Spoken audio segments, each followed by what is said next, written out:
Munich security council ने पाकिस्तान और भारत के दरमियान होने वाली टेंशन और एटॉमिक बम की धमकियों को लेकर एक रिपोर्ट तैयार की है। म्यूनिख का यह कहना था कि अगर पाकिस्तान भारत पर हमला करता है तो इस दुनिया पर क्या क्या तबाही आने वाली है। इस रिपोर्ट के आने से पूरी दुनिया टहल गई। म्यूनिख की रिपोर्ट है क्या, कितने कितने चीजों का खुलासा किया गया है, कौन कौन सी जमीन पर तब्दीलियां होने वाली है और म्यूनिख ने पाकिस्तान और भारत के दरमियान जंग को डेट क्या दी है, कब ये जंग होगी, तमाम तर चीजें आज की इस वीडियो में हम आपके साथ शेयर करेंगे। छोटी सी गुजारिश है कि वीडियो को लास्ट तक जरूर देखिएगा। म्यूनिख की रिपोर्ट ने सबसे पहले यह दावा किया है कि 2025 से पहले तक पाकिस्तान और भारत के दरमियान एटॉमिक वार होने वाली है। 2025 के लिए अगर पाकिस्तान और भारत के दरमियान एटॉमिक वार होती है तो 5 करोड़ से 12.5 करोड़ तक अवाम जिंदा जल जाएगी। म्यूनिख की रिपोर्ट में यह दावा किया गया है कि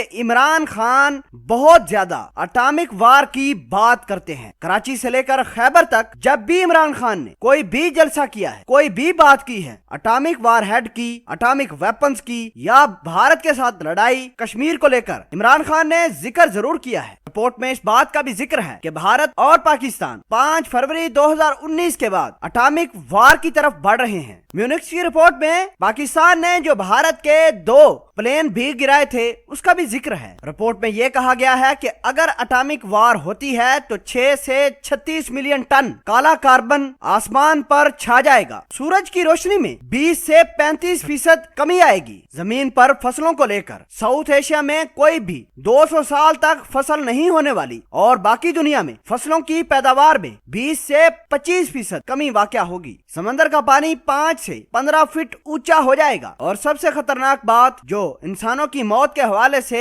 म्यूनिख की रिपोर्ट ने बताई है, जानकर इंसानों के रोंगटे खड़े हो जाते हैं। म्यूनिख के रिसर्चर ने इस बात का खुलासा किया है कि ओजोन की लेयर मुकम्मल तौर पर तबाह हो जाएगी। ओजोन लेयर के खात्मे का मतलब यह है कि जो भी फिल्टर होकर रेडिएशन जमीन पर पहुंचती है वो डायरेक्टली सूरज की रोशनी जमीन पर पहुंचेगी। कैंसर और दीगर बीमारियां बहुत आम हो जाएंगी। ओजोन लेयर के खात्मे से मौसमी तब्दीलियां बहुत खतरनाक होने वाली हैं। दुनिया में कहीं बहुत ज्यादा गर्मी तो कहीं बहुत ज्यादा सर्दी होने वाली है। गर्मी और सर्दी का सिलसिला मुकम्मल तौर पर खत्म होगा और जो मुमालिक इससे अफेक्ट होंगे उनमें या तो ज्यादा सर्दी पाई जाएगी या बहुत ज्यादा गर्मी। नाजरीन, दावा तो ये भी किया गया है कि एटॉमिक वार अगर पाकिस्तान करता है तो बहुत सारी आबादी भूख से मर जाएगी। म्यूनिख की रिपोर्ट में यह दावा किया गया है कि पाकिस्तानी वेपन्स इतने ताकतवर हैं कि जहां एटॉमिक बम ब्लास्ट होगा उसके 15 किलोमीटर के आसपास हर चीज बुखारात बनकर उड़ जाएगी। म्यूनिख की रिपोर्ट में आखिर में ये बात भी कही गई कि दुनिया में बहुत सारे पाकिस्तान के फंडर हैं जिनमें चाइना सबसे आगे है। चाइना कभी भी पाकिस्तान को ये बात नहीं कहेगा कि वो एटॉमिक वार की तरफ जाए।